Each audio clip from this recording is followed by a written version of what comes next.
I'm also going to record this. All right. So recently I have been trying to get hired at a tax preparation company, and I think it's been going pretty well. I think there's a decent chance. I'm just gonna jinx it by saying and streaming this, but hopefully I end up getting that job. Um, I'm not gonna count it until it's counted, until it counts. But I think I did okay, and there were two interviews. The first one was like a little bit of behavioral, and then there was like 100 question quiz about taxes, and I ended up doing really well. I got a 92 on it, about like personal taxes, and the guy the guy running the place got a 94 on it. So that's pretty good in my opinion. And then oh my god, I need to go like find some water in a second or something. So the guy running the place got a 94, he said. um anyway, so I went back yesterday for another quiz, and on stream a few days ago I was studying like different tax scenarios because it's a tax prep place. So I figured, hey, let me study like different tax scenarios because that seems relevant to the job. It ended up just being like a math, computer, IQ, and like typing test basically. So it was like, or a match. There's a matching test in there too. That was like what I consider the IQ test. So it was how quickly can you input data from like a form. It was like names and addresses. How quickly can you input that data? And then it was math. How good are you at basic math? And then it was this matching thing. So it'd be like a series of columns. There'd be like a thing at the top, and then it would be like, okay, match up this uh, series of data with these like 15 lines, for example. Or there would be something that had instructions. There'd be like different shapes and different colors within those shapes, or numbers within the shapes. And it would be like, no number can be even, da da da da, like no number can be above 20, and only two numbers are single digits within the set. And then you would have to do like process of elimination and then choose the right answer. So that was like kind of the IQ part. And then there was one other part which I don't remember right now. So what did I say? Typing, math, matching. Oh, and then there was like literally just a computer test. It's like, how do you close a window? How do you like tab into the next form in a field? Like, how do you like if your mouse pointer turns from like a pointer into like a finger thingy to like click on a link, like where is that gonna appear on the screen, kind of thing. So it was just like kind of funny, like use a computer, and I'm sitting here like, what do I do all day? Like I sit at home on my computer. So I found that kind of funny. It was like, what do you mean do a computer test? So it was literally a computer test, which I thought was kind of interesting. I hadn't seen that before. Um, that was kind of fun. I actually like really enjoyed that process. So I'll like, even if I don't end up getting the position, I actually feel that I did pretty well, and I'm pretty proud of what I did. Also, I heard that, and this just kind of goes to show you like how crazy the job market is. But this guy told me that I think he had like 300 plus applicants, and he brought in like 35 or 38 for the first round interview, and then 7 people made it to the second round interview. And now he's planning to send out offers to 5 people, which is just bonkers. Like 300, 5 divided by 300 is a 1.67 acceptance rate. So 1.6% for this job. That's like more competitive than my engineering degree. That's more competitive than a lot of grad school programs. That's probably more competitive than like PhD programs. It's insane. It's like it's just a it's I don't want to say it's like just a tax prep job, but like, I would love to do the job if anyone important is watching this. I enjoy doing taxes. I'm weird like that, okay? deal with it. I actually find it very fun and like interesting to deal with different tax scenarios. Um, but yeah, it's like more competitive than all of these other things that you consider extremely competitive. And it's like, it's a tax job. Um, and I have been told by many people, well, I guess I've been told that CPAs are in demand. All of these entry level, I guess, roles are probably oversupplied with potential workers, and there's a lot of people that want those roles. But I have been told many times CPA, like once you get the CPA designation, you become worth a lot more to people because you can sign off on things. You're much more in demand as a CPA. So, like, that's the goal. The goal is to get the freaking CPA so that I can do all the sign off things, and then people will like rely on me and trust me to do all this stuff. But in order to get there, I need this experience. And so yeah, I'm in the point where like I'm just trying to gain as much experience as I can in any possible accounting, tax, audit related field, because the goal is to get that work experience out of the way so that I can get the designation, and then people will trust me more in order to, and hopefully pay me more. But yeah, it's just fascinating, like how many people there are for this like entry level role. And then you think about it, it's like if it's that competitive just to like get started, and this is like going to be like a 2.5 month contract because it's only for the tax season. So it's this like super short little contract, but there's like hundreds of people that wanted it, or at least applied for it. Maybe 75% were like serious about their application.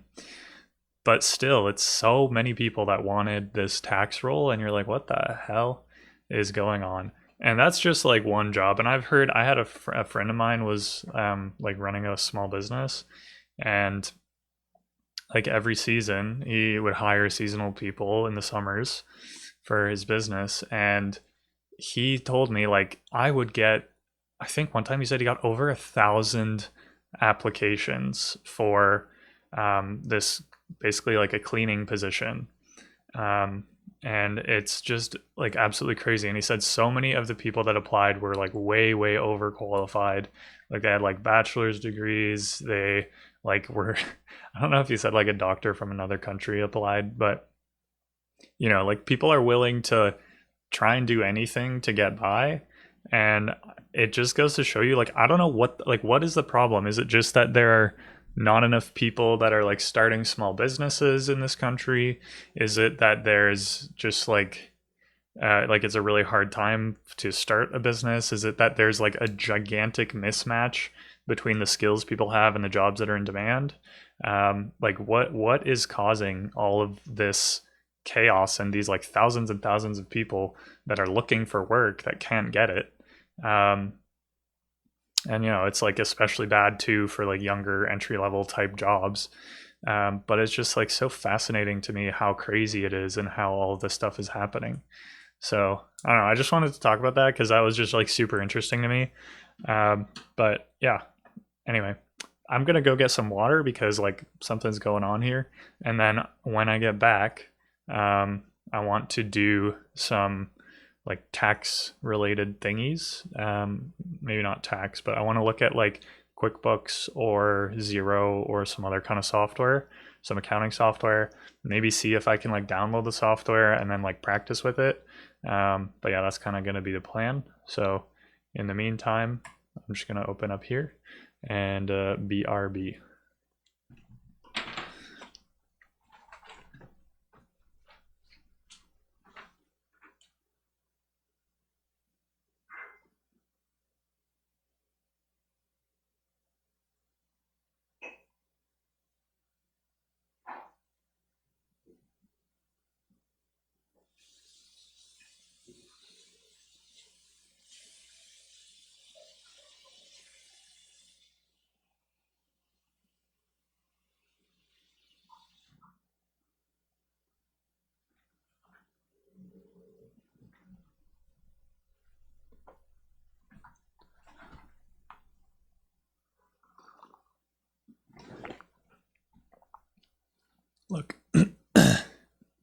Can you see it?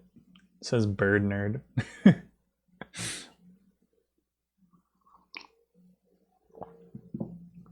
I just put water in a mug. Don't question me.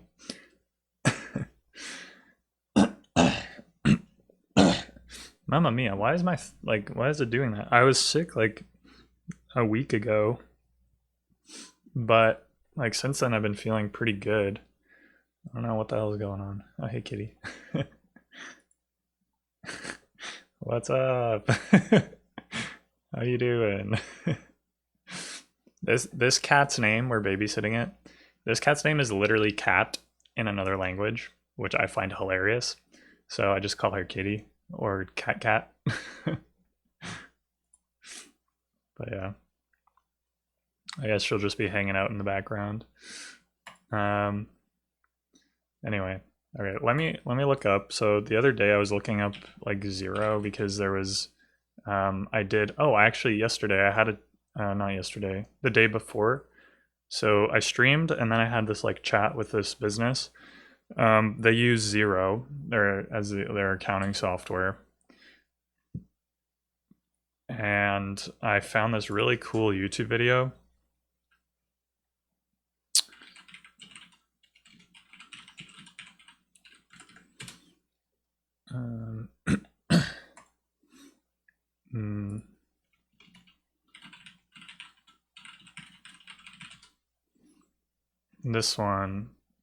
This accountant she channel posted this video. This was a solid introduction video to how to use Xero. I think I got to actually probably got to right about here, like the 18-minute mark. I got to quotes and then purchase invoices and then profit and loss. So that was a great video about how to use Xero. So I was like, okay, that's cool. Anyway, so I spoke to this company. They do like events in the city, and their bookkeeper is like moving into a managerial role. So they're also looking for bookkeeper. This is funny. Lying gets you hired. Yeah, I was actually talking about this. Okay, here's another thing I'm gonna just chat about before we get into this. I'm in a really chatty mood, okay? Forgive me. So, hey kitty. So, I have found that this like very kind of weird scenario happens with like searching for jobs. Everyone knows when you're looking for a job, it's like, oh, you need like 3 to 18 years of experience to do this thing. When really, like, no, you do not need 1,000 years of experience to figure out how this like open table software works at your restaurant. You don't need to figure out how Toast or Touch Bistro work at your restaurant. Like you can plop someone down in there. Anyone under the age of 35 who has used a cell phone in their life can go into that restaurant, probably be a decent ass human being, be generally polite to other people, and figure out how the hell to use this restaurant software. And I know of someone who straight up completely lied on their resume and said they had worked in a restaurant before, they had experience, and they ended up being able to get through the interview and they got the job. And then on the job, the first day on the job, they just go around asking people like, how do I use this software? And they figured it out. And and like no one in management was any the wiser. Like they don't care. There was like the owner was, I think, maybe the one hiring, but like the managers are just also people that are like working the floor. Anyway, it was just like so crazy to me. It's like you don't need someone with 5 years of experience to be in your restaurant to figure out how to serve food, to be a server at a restaurant, right? And the same goes for stuff like this accounting software that I'm looking at, like Xero, right? Like this, it's so intuitive. It's so user friendly. It's crazy to me. Like you have bank reconciliations. There's 3 steps to do a bank reconciliation. It's like, here's the money I spent. Here is the invoice. Who spent the money? What was it for? And a description of why the money was spent.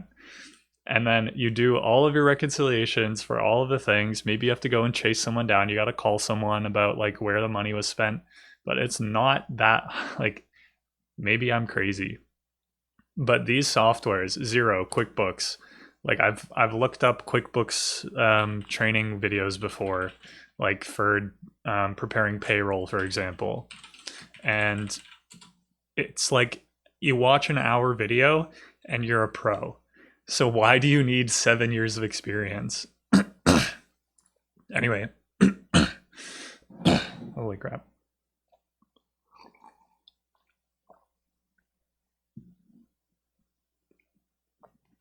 So I was ranting to my dad about this yesterday because I had to borrow his car. Mamma mia. Because I no longer own a car.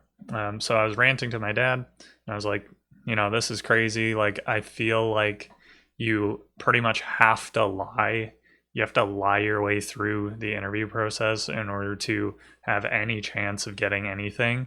And he was like, he sort of agreed with the like sentiment, but we kind of both came to the conclusion that like it's almost like a culturally accepted thing that like people will, maybe lying is a bit of a harsh word, but people will stretch the truth very far sometimes in order to make themselves look the absolute best they humanly can for a particular position. And we kind of just accept that. And me personally, I am a very straightforward person. I am very bad at lying. I I am not good with bureaucracy and like all this corporate stuff. Like I like the fact that I can just sit down at my desk, I can come up with a video idea or a stream idea, and I can just send it, and then boom, like, there's a stream, there's a video, there's like, I made something and people can choose to watch it like immediately. There's no one in the way of me doing that, just my own capabilities and my own skills and my own effort that I put into it. But with all the bureaucracy, you can put in so much effort and nothing gets done. And I find that extremely frustrating, like just unbelievably frustrating. It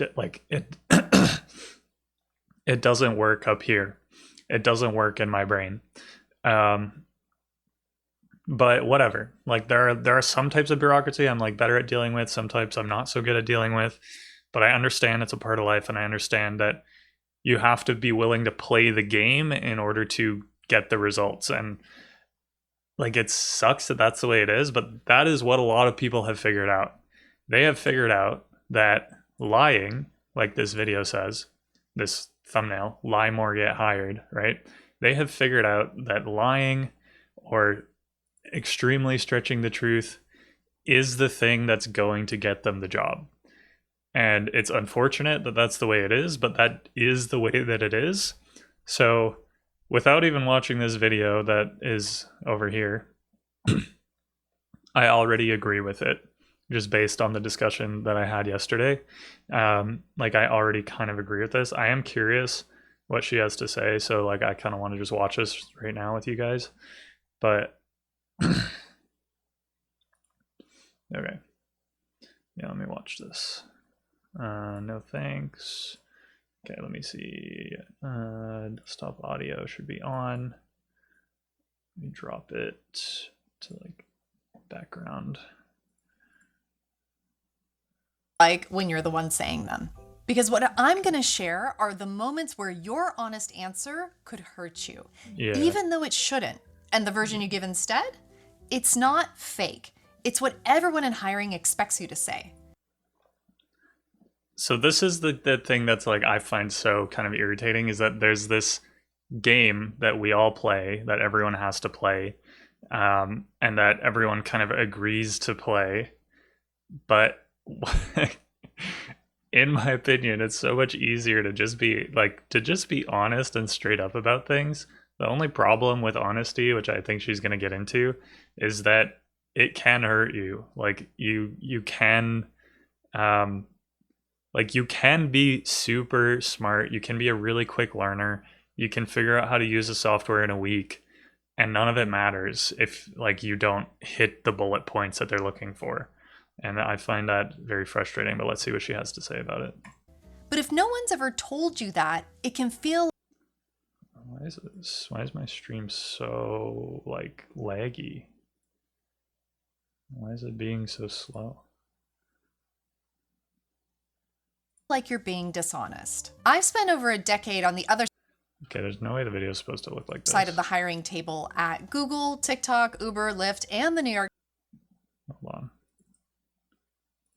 I need to check Task Manager. I don't know what is just like gobbling up my CPU.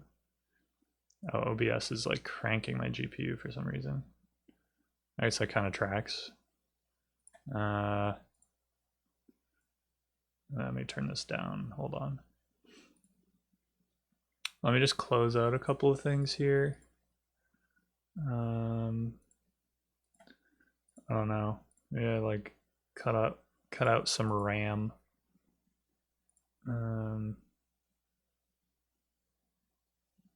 Times, and I'm going to walk you through all 9 of the answers that we expect you to give and why. So let's get into it. Number 1, how are you? This feels like small talk. Okay. All right. I don't know why my video is so slow. It might be because I'm like uploading and downloading at the same time. But this video isn't like, it's not super watchable if it's going to be like this. That's my own problem. Okay, let me see what else. Maybe I can close. Why is OBS? Does OBS usually use like 60% of my GPU? That seems like a lot.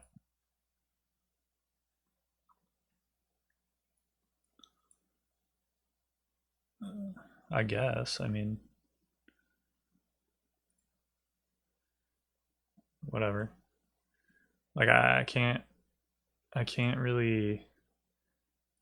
Can I turn it down to 720? But it's not. It's an audition that starts before you. This feels like small talk, but it's not. There's no way the video is supposed to look like that.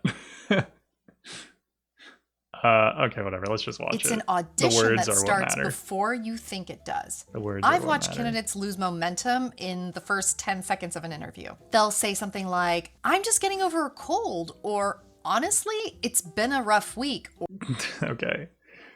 I can see how these answers might be problems. I can see how those answers might cause the person to be like, damn, you're not fun to talk to. Which is also partly the thing that's like a little bit annoying to me, is like you can be an honest and like genuine person, but it won't help you. It'll hurt you. Or traffic was a nightmare getting here. And what they don't realize is that I'm already taking a mental note. Not because I'm judging them as a person, but because I'm asking myself, is this how they're going to show up on a hard day at work? As a person. You are always great. Always. You can't say you're not judging them as a person when you're thinking, is this how the person is going to be if they're having a rough day?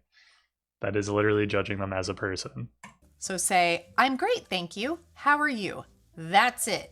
You're not being fake. You're showing me that you can regulate your energy when it matters. Small talk. That's a skill. And the interview starts the second you walk into the room, not when the first real question gets asked. Number 2. Okay, this is a good point too. I'm going to keep rambling. I'm doing reacting now, but this is a good point too, that I was talking with someone and they were saying like they've had success in like interviews recently, and they were saying that basically what they found works extremely well in an interview, or like there's mostly virtual interviews, but if you're having like a virtual interview and people are like, hey, I'm like the manager of this department, my name's blah blah blah, I've been doing this, and then like the next person introduces themselves, they're like, hey, my name's blah blah blah, blah blah blah, looking forward to the interview, and then nobody else in the call like asks you to say anything, but there's like a bit of a pause. what you can do to like really show off a little bit is like you introduce yourself. You say, hey, like my name's whatever. I really like appreciate the time that you guys have taken for this interview. Just a quick little 30-second background about myself. I recently graduated from yada yada. I've been looking forward to working in this industry. I think what your company is doing is really good, blah, blah, blah. And so you basically just give like a short elevator pitch about yourself and like about how your skills match to the job, about like you're looking forward to chatting. And you try to like almost pre-answer some of the like generic interview questions. And the person I was talking to said anytime that they have done this, it has come off like extremely positively. If you just like introduce yourself from the beginning without having to be asked, it shows that you're like really prepared. So just wanted to kind of throw that in there. Why do you want to work here? Here's what most people say. I went to your website and I really love your mission and values. That's what everybody says. And I'll tell you what I'm thinking when I hear that. Nothing really. It tells me nothing about you. It tells me that you spent 5 minutes on our About page. So what you want to do is flip the question entirely. Stop making it about what you want from them and make it about what you're going to do for them. Something like, I've outgrown my current role and I'm looking for a new challenge. And based on what I've seen about this team's goals, I know I can help you solve, and then insert the problem. That's good. That's a good tip. This one is like always kind of a tough question for me in like the few interviews I've done recently. Like, why do you want to work here? It's like, tough question. Like yeah, but I like this answer. It's like, based on what I've seen, it seems like I can help you with whatever the problems that you guys are facing, yada, yada, yada. Like I got the skills to pay the bills kind of thing. So. You're not there to take, you are there to contribute. And here's the mindset shift. Stop treating interviews like auditions where you're hoping to be chosen. Treat them like a meeting between two parties who both have something to offer. That energy shift, hiring managers can feel it immediately. Number 3. That tracks. And I think that tracks with my experience too, where it's like, anytime I have gone into something and I'm like, oh, like I know that like this, like anytime I go into something and I'm talk to someone about like, what does your business do? What does your like department do? Like, oh, that sounds super interesting. Like, I'd love to be a part of that. It usually comes off really well. The issue is I haven't really had like an opportunity to do that in an actual interview. I've only really done that in like informal networking type situations. And I like those better because, as I was saying, I find those a little easier. There's like less pressure on this like setup format of an interview. And there's more like, okay, let me actually learn about like what you guys are doing and like how I can fit in and help with that. And I find that to be much more, I guess, approachable is a good way to say it. I find that to be way more approachable. Where do you see yourself in 5 years? Let me tell you what we're actually asking, because it's not about your 5-year plan.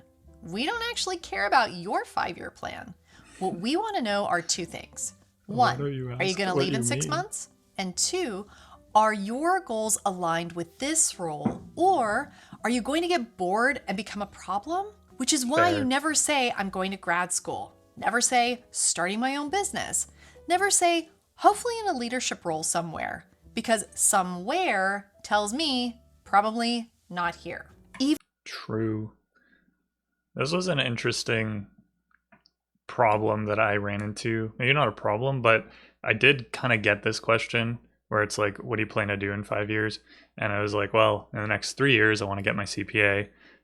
But he was pretty direct about this question of being like, oh, well, like it sounded to me like they just wanted someone to be a bookkeeper for them for the next 5 years, which I think they know and I know is probably not super realistic. But it was an interesting question that they asked because it kind of, it made me realize this, like exactly what she's saying, which is that like they basically want you to not leave because I don't want to have to hire someone in another like 6 months or a year. And I think I did a decent job of like answering that question. Because like I would be like genuinely willing to stay with a place for the next 3 years if it worked out. Um, and like if all the requirements that I need to hit can be hit within like that position, then I would definitely want to do that. But there is, I guess, this situation where I have to be careful about like the way that I say it because um, depending on the size of the company, there may be some things that I'm not able to hit. But I think if a company is growing and assuming I'm not doing exactly the same thing every single day and just like pushing papers and like actually learning and developing some skills, then yeah, like I think most bookkeeping roles would be able to get me like 80% of the way there, which would probably be like the first 2 years of work or so. So like I would feel pretty confident in saying that I could like stay somewhere for at least like 2 years, but TBD. And then ideally there's room to like be promoted within that business, right? But it's like such a hard line to walk, like she was saying, right? Because like I have to sort of trick or convince you that like I am gonna stay for 5 years or so that you don't have to worry about me. Um, the issue too is like, are my goals align with the role? It's like yes. Um, will you get bored and become a problem is kind of an interesting thing. Like I don't really know. I don't know how. This role. Am I going to be bored and become a problem? It's like no, assuming that like the responsibilities grow with the position, right? But maybe some positions aren't meant for that. So it is kind of a really hard line to walk, and it's still something that I guess I'm trying to learn.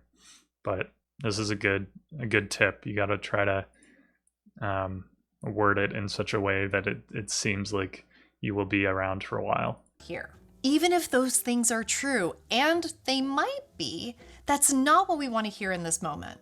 What we need to hear is, I see myself here. I see myself becoming an expert in this area, and I'm a valuable part of this team. This role aligns with where I want to go because... Okay, so that's basically what I said, right? Like that was a good... It wasn't as clean, but let me go back. I need to like practice this. I see myself here. I see myself becoming an expert in this area and a valuable part of this team. This role aligns with where I want to go because I want to become a CPA in 3 years. And I feel like a lot of the experiences that I can get out of this role will be directly applicable to the work experience that I need in order to get the role. And I feel that I'll be able to learn a lot and hopefully grow with the business. So I think that's a good position. And then you connect it to something specific about the job. You're not lying about who you are. You're telling the version of the truth that serves this conversation. There's a difference. And that's what I was talking about with my dad. There's versions of the truth. Kind of frustrates me to no end, but I get why it is the way it is. Why are you looking for a new opportunity? This is for when you're employed. We don't want to hear that you hate your boss or that your company is toxic, that you're being micromanaged or underpaid or undervalued. Even if every word of it's true, especially if it's true, that's not what you say. And here's why. When you trash your current employer, You know what's funny about this? Is like, a lot of this stuff seems obvious, but she made a video, and it's not obvious, as clearly exemplified by me complaining about it earlier. But it has almost 500,000 views. And it's basically like, don't be an asshole to the person who's interviewing you, like, and tell them what they want to hear. And like, I'm not thinking, oh, funny. That sounds terrible. Instead, I'm thinking, what is she going to say about us in 2 years? Like, it is just like a human conversation, and you really have to like put yourself into the shoes of the person and the company that you're talking to. It's like, if I was them, what would I want to hear you saying in this scenario? And it almost doesn't matter the like skills that you have that match up to it. It like more so matters what you say and the way that you present it. It's all about like, it's all like a presentation game. And I think my dad put it really well, which is like there's like appearances matter, and in interviews, like whatever, like what you're wearing, sure, but like appearances in this case is the way that you are saying and presenting yourself. A risk. And in a stack of qualified candidates, risks get cut. So keep it clean. Say, I've learned a lot in my current role, and now I'm ready for a new challenge. That is what Done. I said. You said nothing negative. That's what I said during I got asked because I was doing real estate sales. They were like, "Oh, like tell me about the real estate role. Like what was that like? Why are you like are you planning to keep doing it or are you not?" And I was like, "No, like I ended up doing it because I really wanted to be in business when I graduated from university, and I was like super interested in the world of business. I learned a lot from that position. I feel that I gained a lot of valuable skills from it. I learned how to talk to people, but I'm looking for something that aligns a little more with my ultimate career goals, which is to become a CPA. And what else did I say? Um, yeah, I basically just harped on the fact that like it was a really good learning experience, and that it just isn't exactly what I wanted to be doing. But I kind of was doing it while I was taking my courses. But I was very kind of glad that I did and that I learned a lot. And that like I'm now looking to move into something that aligns more with what my ultimate goals are. So I think that's kind of like good talking points for this kind of situation. You've shown growth and you're moved the conversation forward. One sentence, move on. Number 5, how do you feel about your current manager? Now, this is different from the last one, and here's why. Because it needs to be its own point. Because sometimes the person interviewing you is about to become your next boss, and that changes everything. I've watched this happen in real time. A candidate was interviewing for a role on a team that I was recruiting for, and she mentioned that her current manager was a, quote, micromanager and too hands-on, and that she was looking for more autonomy. The hiring manager nodded politely, said nothing, but that hiring manager was known internally for being heavily involved in her team's work. Some people loved it, some people didn't. Don't be too honest, guys. That's literally all I'm gaining from this is like just don't be honest. It's funny because you're taught honesty is the best policy. I guess it's not. But the candidate had just told her without realizing it that her management style was a problem. She didn't get the offer. Kind of funny. And she never really knew why. Yeah. Say nothing negative about your current boss, nothing about your coworkers, nothing about leadership. All right. Be a positive Perry, everybody. You have never had a bad experience in your life. Everyone is awesome. Ever. Because you don't know who you're talking to and you don't know who they know. This isn't about being fake. It's about not handing someone a reason to say no. So instead of saying, he's a micromanager, you could say, my manager has been great at providing structure for our team's goals. I've learned a lot about process from him. And as I've grown, I've become more proactive in anticipating next steps, and I'm excited about the possibility of bringing that proactive energy to a new team. That was so much doublespeak in there. There was so much doublespeak in there. Oh my god. Oh my goodness. Number 6, your hobbies. Now this one's going to surprise you because most people just treat this as a throwaway, but it's not.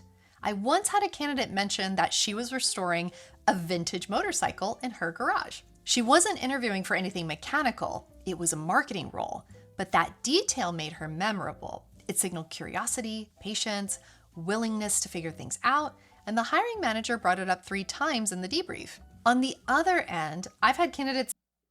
Okay, if they ask you what your hobbies are, you gotta be interesting and weird. Do all the like corporate doublespeak during the interview, and then if they ask you what you do for fun, be interesting and weird so that they remember you. Done. And don't be negative about it. Okay, so my interesting and weird thing that I guess not like that interesting or weird, but I feel like during like one of the recent interviews I had, it was a good thing for me to say. I said they were like, what do you do for fun? And I was like, oh, I'm like training for a half marathon, and I play hockey on Sundays, and sometimes I'll play like shinny with my friends, kind of thing. And then they were like, what do you do to decompress? And I was like, train for like run and play hockey.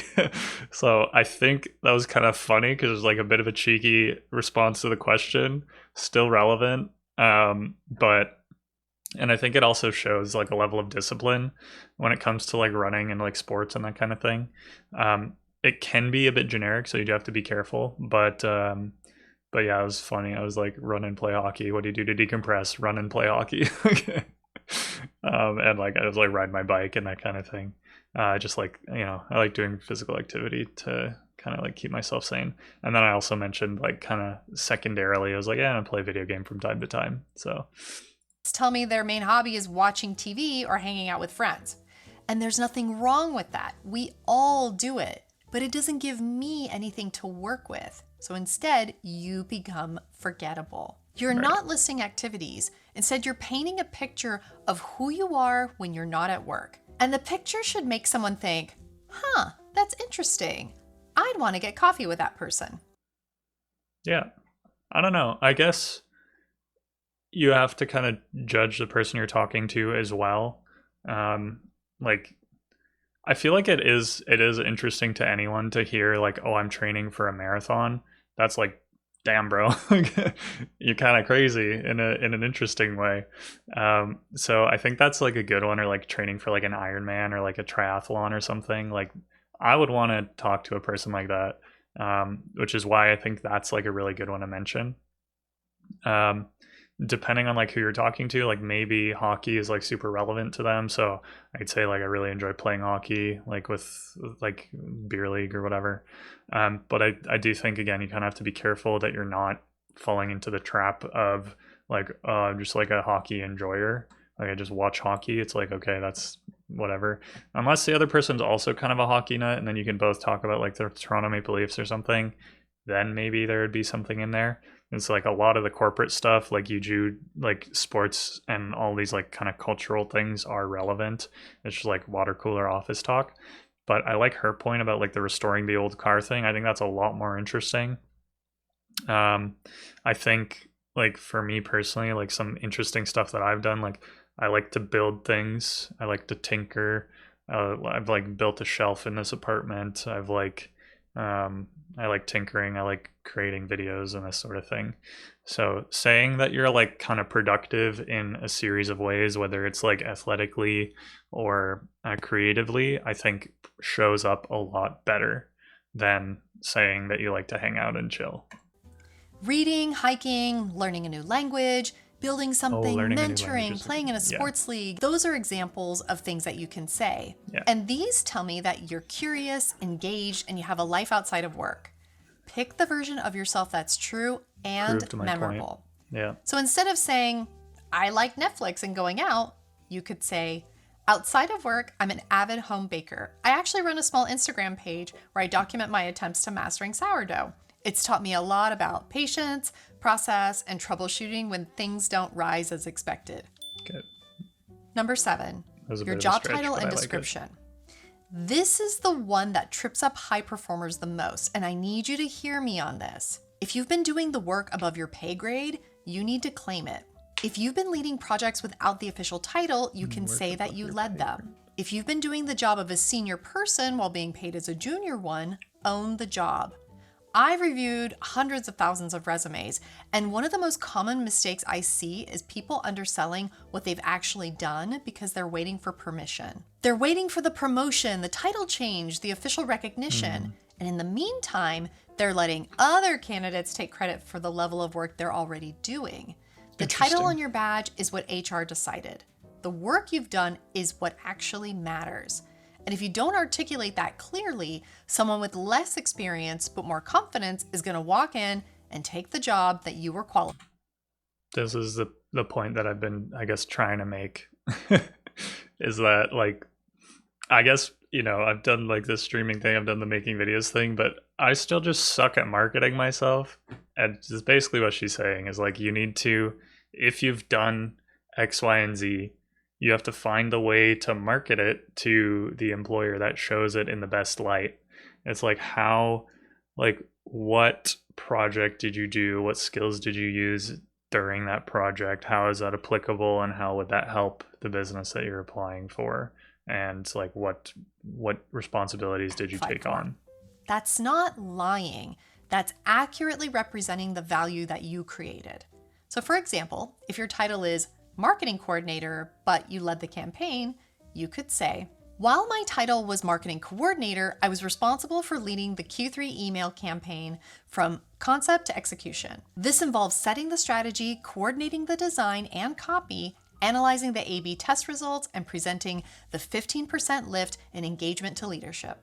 If you're looking for a career change... Very interesting.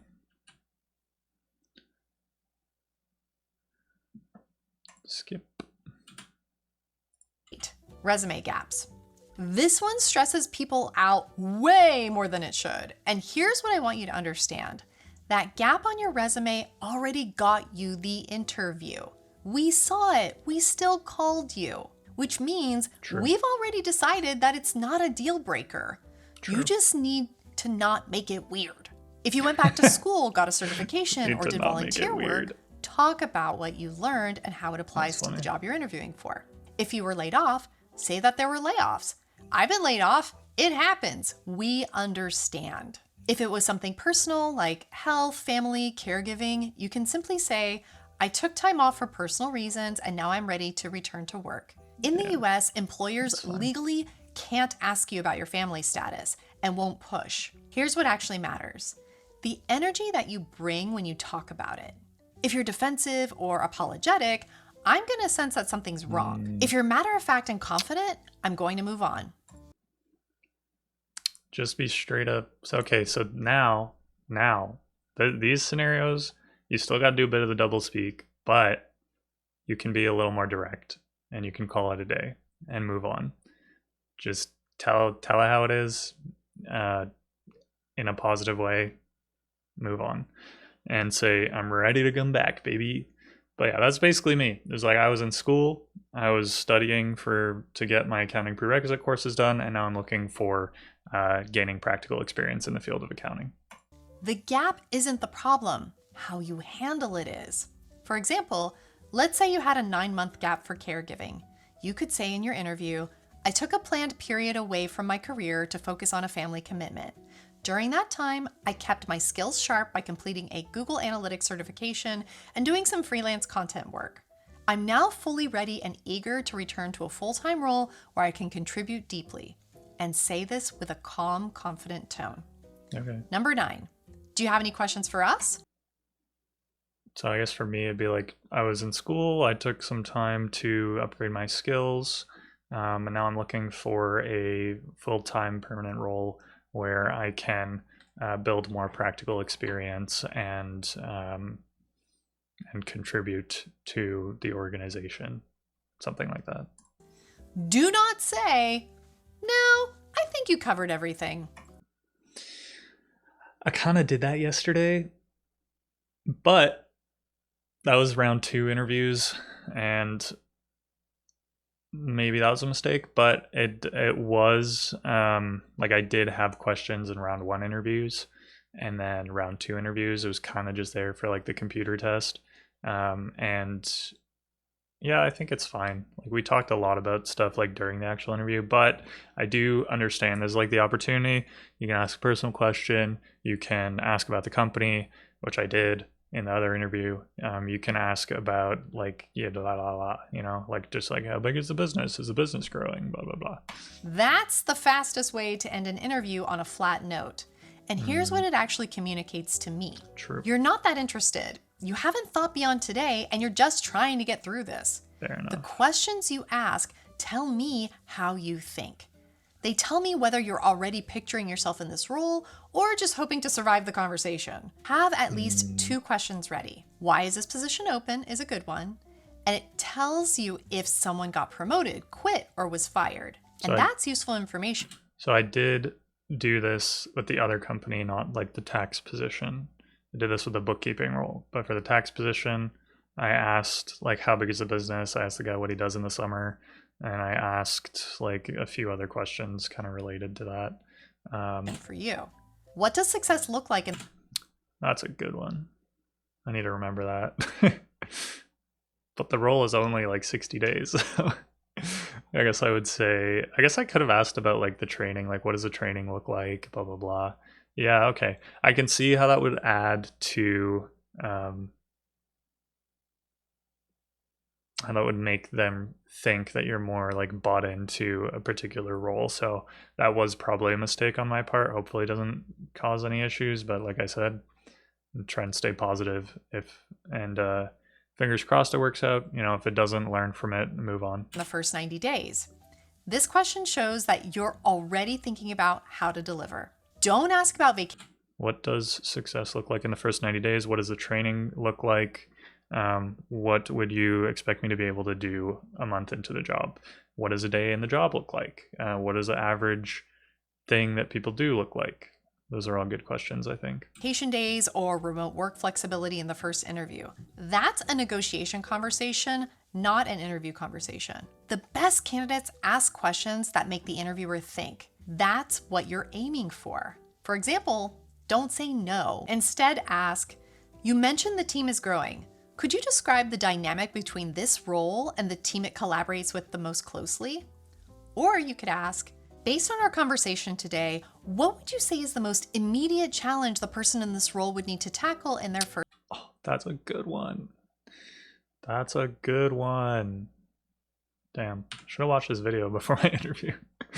Based on our conversation today, what would you say is the most immediate challenge the person in this role needs to tackle in their Interviews first month? aren't about being the most honest person in the room.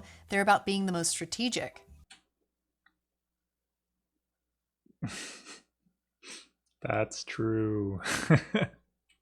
Same person, same skills, different answers. Strategery. Gotta be strategic. Now, if you've been laid off, check out this video where I lay out. Okay. Honestly, 10 out of 10. No, I can't like it. I did like this video though. I'm gonna save it. Like I'm gonna go and put it on my other account over here. Because that was a very good video. Thank you, Farah, for that video. That was really solid. I'm gonna add it to my These are lies you can say in a job. okay.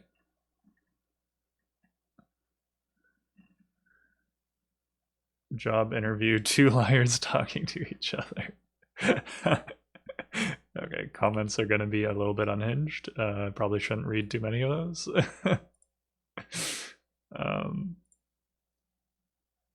That is not the takeaway that you should take from this video. That's what it feels. But also the internet's just going to be a bit funny like that. Okay, how do you... Oh, save. Can you save things to like playlists? They keep changing YouTube a bit. Okay, should I add it? I'm going to add it to like... I'm going to make a new playlist. I'm just going to call it like job hunting. No, I'm going to call it in job tips, maybe? Yeah. Create. Okay, sick. Thanks for that video. That was actually really useful. I feel like I learned a lot from that. I'm very appreciative of like the transparency of the whole video. That was really good.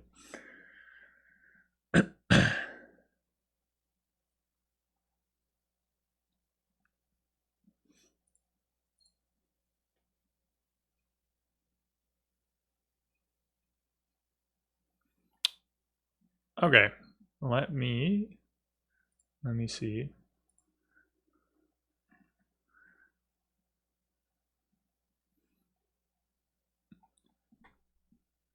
Okay, so the next thing I wanted to do was check out payroll stuff on like QuickBooks. Hector Garcia, CPA. I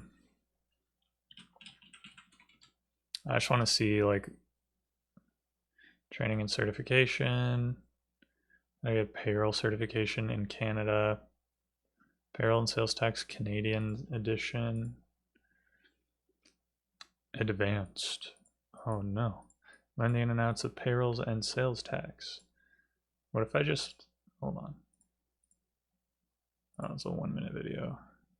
Course content, intro. Ah, here we go. So an hour about payroll and an hour about sales tax is included in all of our QuickBooks trainings plans. How to use QuickBooks. Use course supplement as how to use QuickBooks for beginners.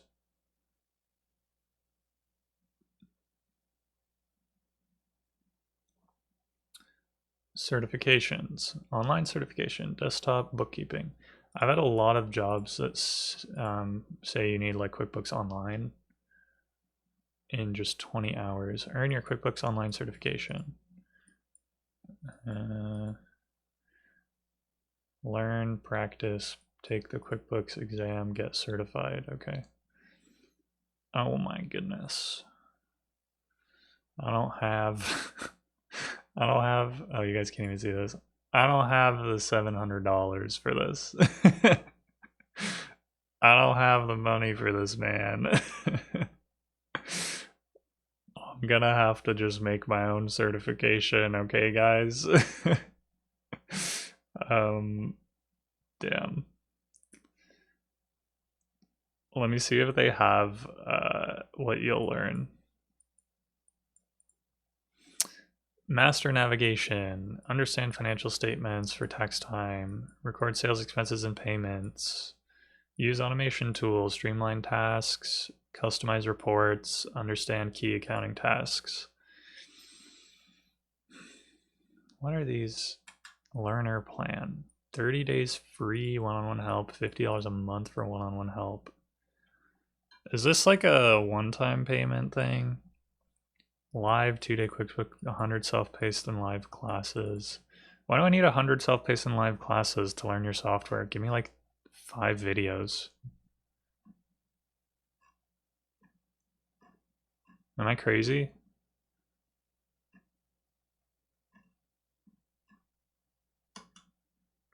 I think I'm crazy. Okay, let's just do it like this. Let me see. Maybe ChatGPT can help. What QuickBooks videos would be most useful for a beginner to learn how to use it in Canada? Core setup, company file, chart of accounts, bank feeds, invoicing expenses, and payroll. Official channels, Simon Says It, and Hector Garcia, and free courses.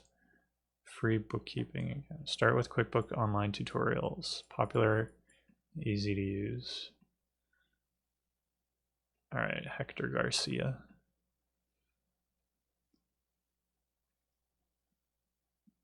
Working with employees and payroll in the Canadian edition. Core transactions. Like, I don't know. I feel like I'm losing my mind a bit here. Doing an invoice and a sales receipt cannot be that hard with the software. Recording an expense and a bill payment cannot be that hard.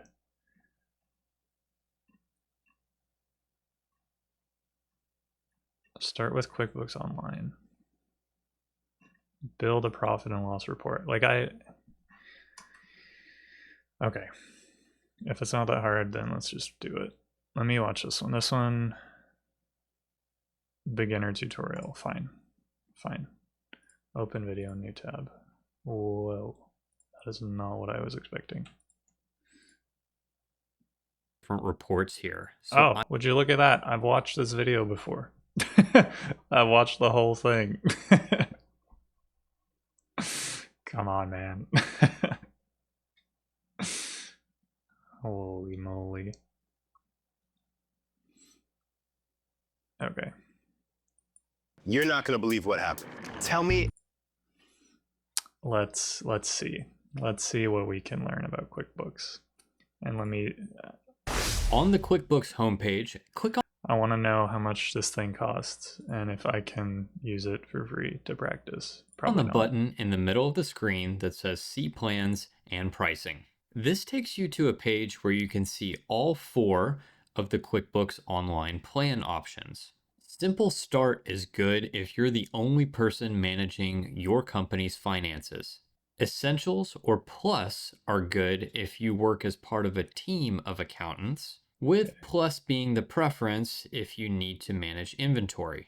And Advanced is for larger finance teams, up to 25 users in total. Since I'm the only one managing my company's finances, I'm going to use the Simple Start plan. Notice that you can get 50% off of the retail price for 3 months or get a free trial for 30 days. Choose the option you prefer and then click Choose Plan, Password, and your items here. But one on the other side, the homepage starts with Like, this is what I mean.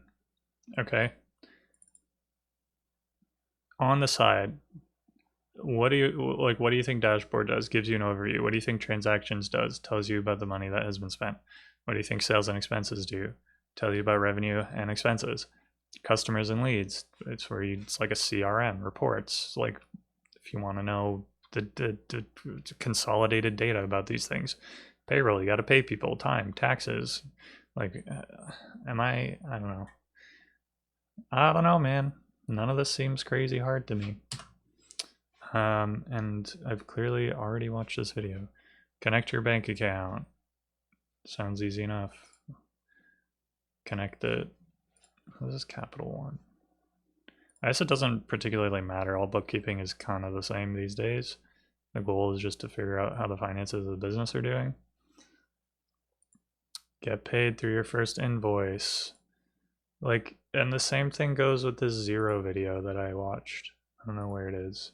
But like in the Zero video that I watched, it was like the same story. It's all kind of the same. It's like, how do you make an invoice? How do you send the invoice to someone? You can add new services. Sales tax. Make a customer pay for something. It's kind of cool that they can like pay you directly like this. attachments and even an internal that might work for your business. On your phone, right corner next, we need to confirm the products. Notice how all any internal memos when you're done faster. Now that we've done the fun stuff of getting paid, it's time to QuickBooks. We need to forward this email. Notice you can send your bills to a special email address, and then you can pay those bills directly from your bank account. Let's walk. Okay. So this is probably a little bit different for like Canada, but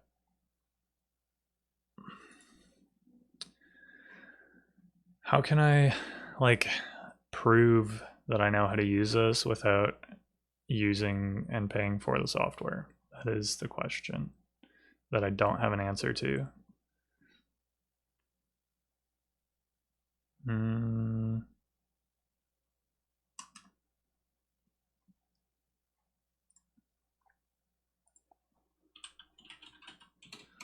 How can I prove that I know how to use this software without paying for the software?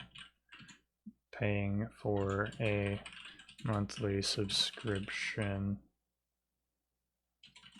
I'm currently unemployed and looking to upgrade my skills in QuickBooks or another accounting software in order to be more hireable. I also don't want to spend money on their training programs because YouTube exists.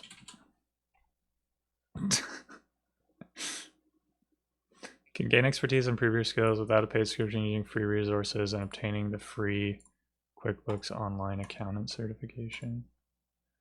Is it free? Sign up for free.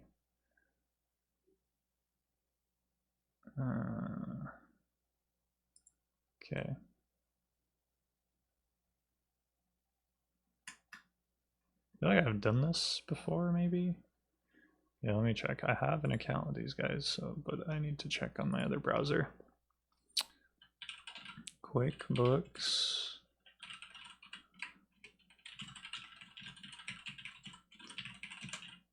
Certification. Free. Was it this one? Sign up for free. It says sign up for free. Email. I thought I already had a sign up. I already have an account. Sign in. Oh.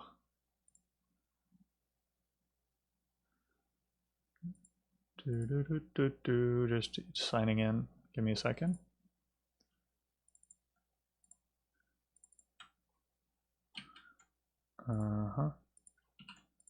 Continue.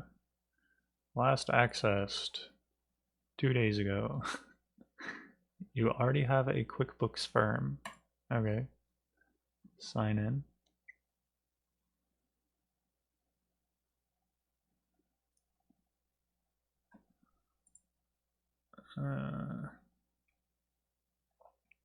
Sign up for a free QuickBooks online account.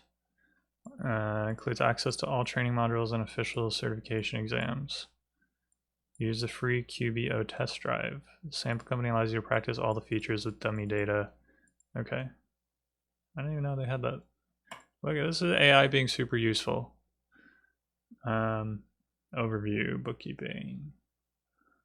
So, work. Nothing. Team. Pro advisor.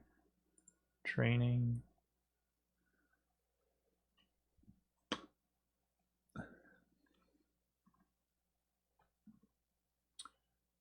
Register. Certification hub.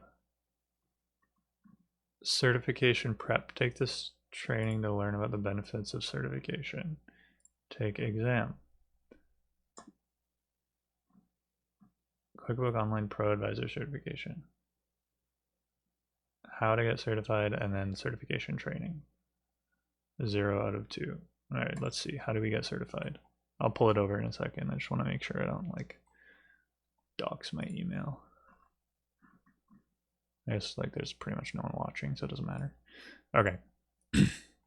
Let's see. How do you become certified? How do you become certified in QuickBooks?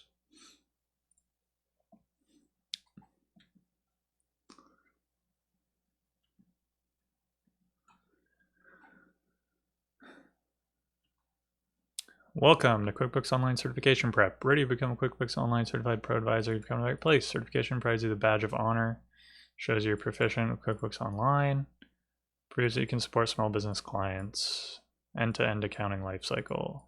Certified sets you up to thrive. Okay. To become certified, you need to pass an exam. You only have a limited number of attempts to pass. You want to learn more about the exam before committing to it.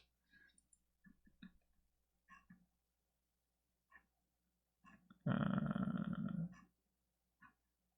wow, this is okay. How can certification help? Ready to become online, you come to the right place. Answer the most common questions. How will certification benefit me? So am I supposed to like do this? Oh yeah, okay. What does the exam cover? What are the rules? What training should I have before the exam? Completing the lessons will help you decide if you're ready for the exam. If you're not ready, you got a wide range of free training. Start by exploring the benefits. Okay, yeah. After passing, you'll see a free listing on Intuit's Find a Pro Advisor directory, free marketing channel you can use to grow your practice. Your new certified Pro Advisor in QuickBooks will help appear along with your listing. Pro Advisor is the go-to place. Once you become certified, you can create and publish your Pro Advisor profile. Okay. Small business owners need to know their bookkeeping is in safe hands. Certification provides recognition of your ability to support clients and troubleshoot. As a Pro Advisor, blah, blah, blah. QuickBooks Online Cert earns you 100 points. Passing the advanced certification earns you 200 points. As your points, you unlock tier and further benefits to help your practice grow. When you become certified online, you unlock the advanced certification, more points and credibility. Okay, great. Becoming online certified, Meet some people who have done this. Has used QuickBooks for 3 months. She's been working at her aunt's accounting firm. Wants to start doing direct client facing work and be able to perform all basic tasks without support in 6 months. Cool. Reconcile accounts, close books, run reports, add, remove external users, integrate third-party applications. Explore your journey certification. Signing up for QuickBooks. You need experience and practice with QuickBooks. There are several training resources. Check your readiness for the certification. So training resources to accelerate your learning. You'll then want to check your readiness. That's where we are now.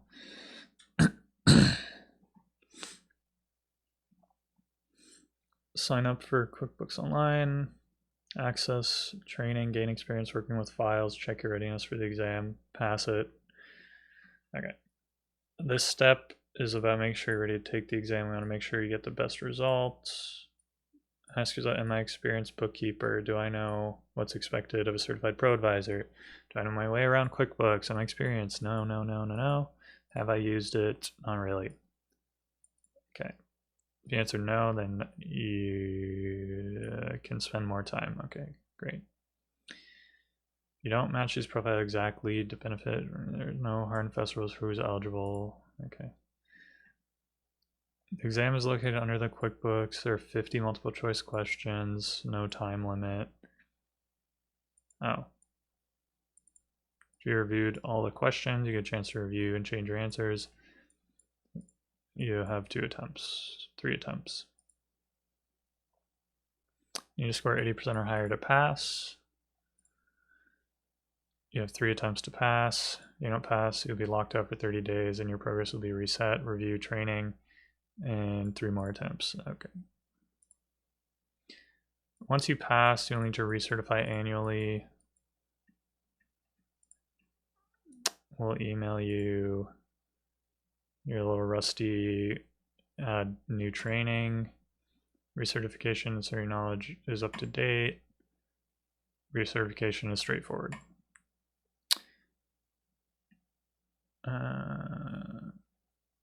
Feel you're not quite ready, you're going to take lessons. Feeling confident, jump into the exam. Okay.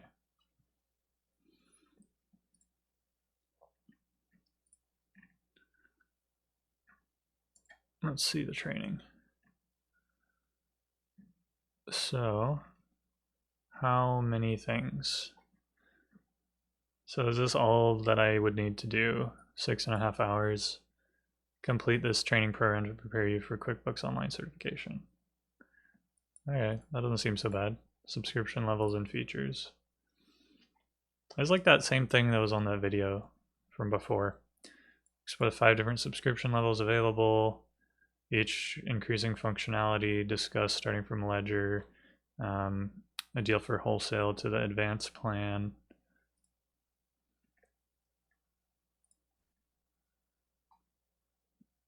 That's what that YouTuber covered. Oh, where's the audio? Why is it not playing? This covers the subscription levels and features of the QuickBooks Online family. You can see that we have 5 different subscription levels available to you in using your QuickBooks Online. We start with Ledger, then Easy Start, Essentials, Plus, and Advanced. And as we move from left to right, there are more features and functionality as the subscription level changes. So when we start with Ledger, we can see that it's only available in wholesale billing, so it's very small, very limited. No AR, no AP, no accrual accounting, and it is ideal for holding companies and management companies. By contrast, if we jump over to the right and we look at the Advanced subscription billing, we can see it is best for mid-market companies with only available in wholesale billing, no accounts receivable or payables for holding and management companies. volumes, complexities, and all kinds of details, and probably a few more people needing to work in the file. So how do we differentiate between the 5 subscription levels? Well, there are some main differences that let's talk about first. The number one differentiator, one of the big ones, is the number of active users available for each subscription level. With Easy Start, there's 1 active user level. Essentials has 3.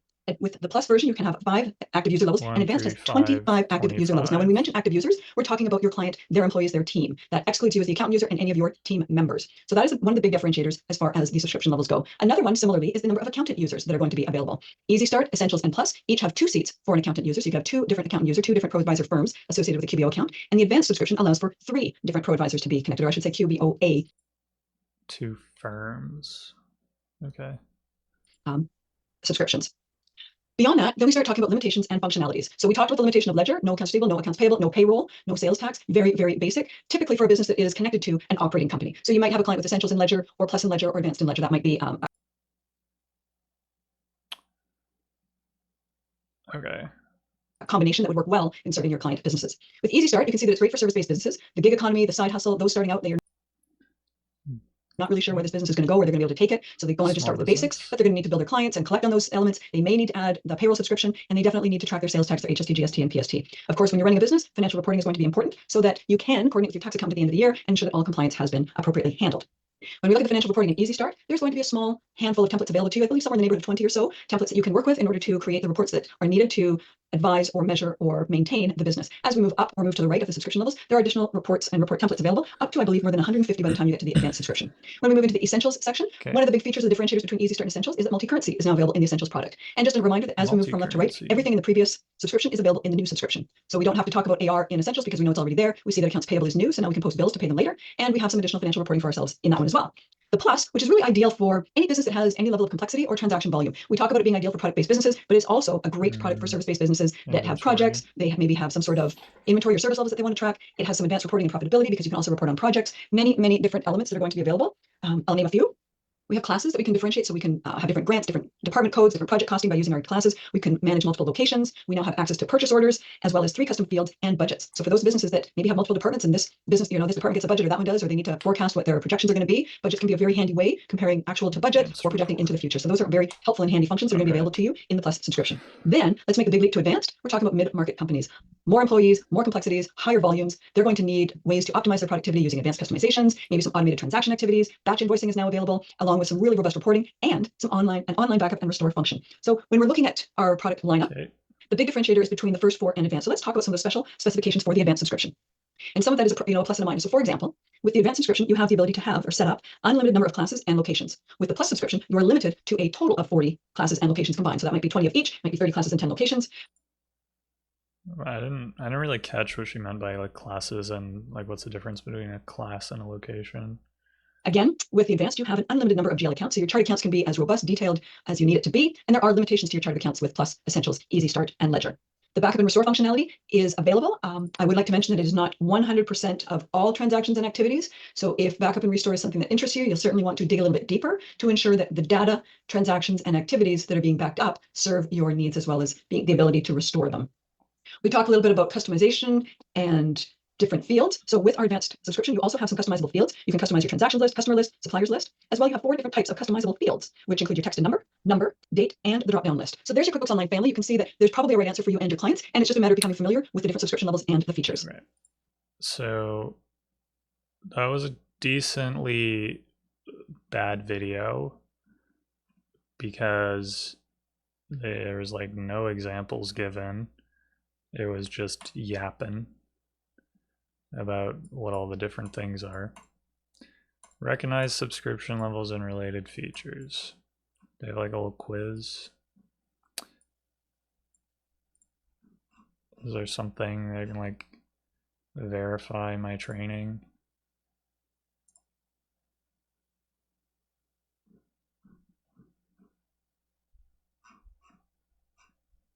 Next.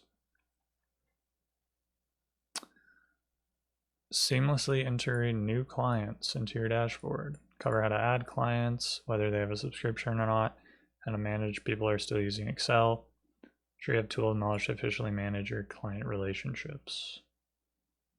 New client setup process.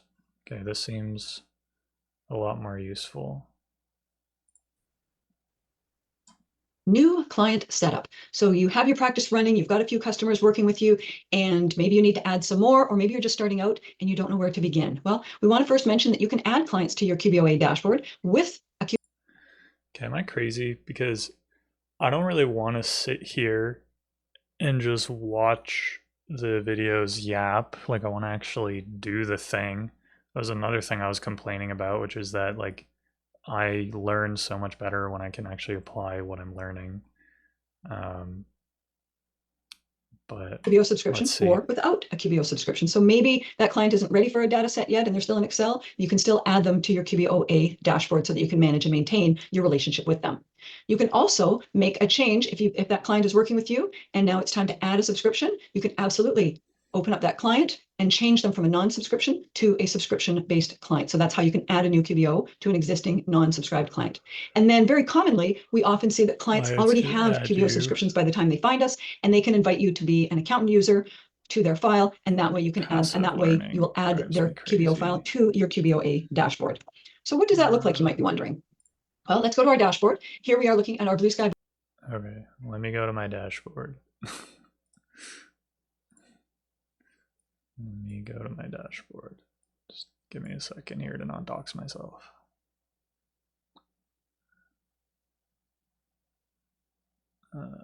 Clients.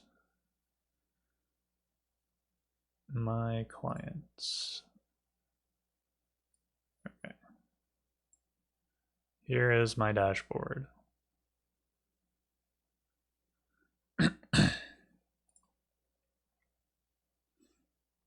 Books QBOA dashboard. Here's our client list. We can see that these first handful of clients all have subscriptions associated with them because we see the QB icon here, sometimes referred to as the QB meatball. If you were to hover over any one of these meatballs or these icons, you would be seen through a pop-up and you would be able to see what type of subscription this is, whether it's Essentials, Plus, Easy Start, Advanced, etc. But as we move down the list, we can see that here we have a client, Harwood, Madeira, and Cooper, that does not have a subscription associated with it. So that means that this is a non-subscribed client, their existing client. We can add them to our client file because that's how they showed up here. But let's say it's time to now add a QBO file. What we're going to do is click our edit button. Okay, well, we didn't even say how to add a client, so let's just do that. Add client.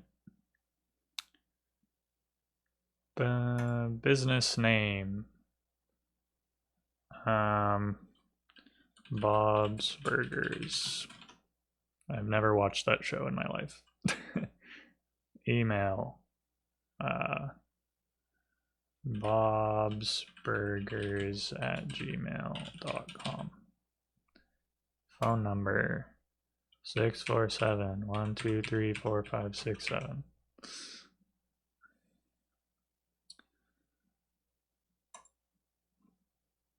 Bob Berg.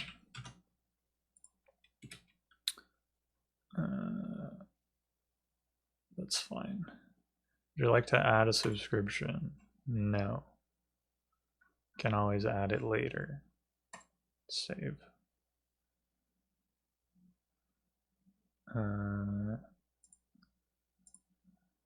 Wait. Where is it? Overview? Does it actually send out an email? Like, am I actually using QuickBooks? This thing's gonna...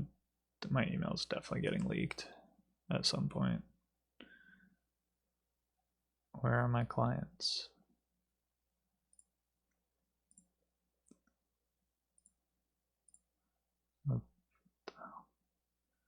Simplest way to connect clients. I thought...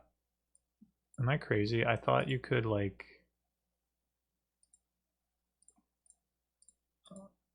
I thought you could, like, do things in the software. Invitations? What am I missing? Alright, let me try it again. Add a client. Individual. Bob Berg. Okay, let me put in one of my emails, I guess.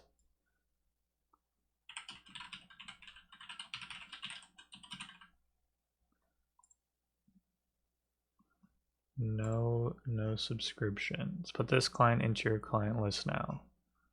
Save. I don't see them. Get started. Why are they not showing up? Did I get an email about it? Oh. As requested. Oh shit. Wait, when was this? Oh, I got an offer. I got a job offer.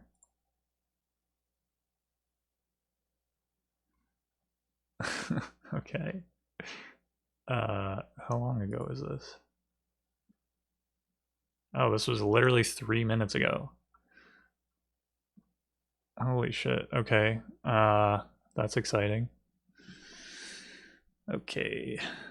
I think I will ditch this stream now because I need to talk to some people. It's too much going on in my brain. I'm stressed now. Whatever, that was kind of fun. I do want to keep doing this QuickBooks thing, but maybe I'll do it later.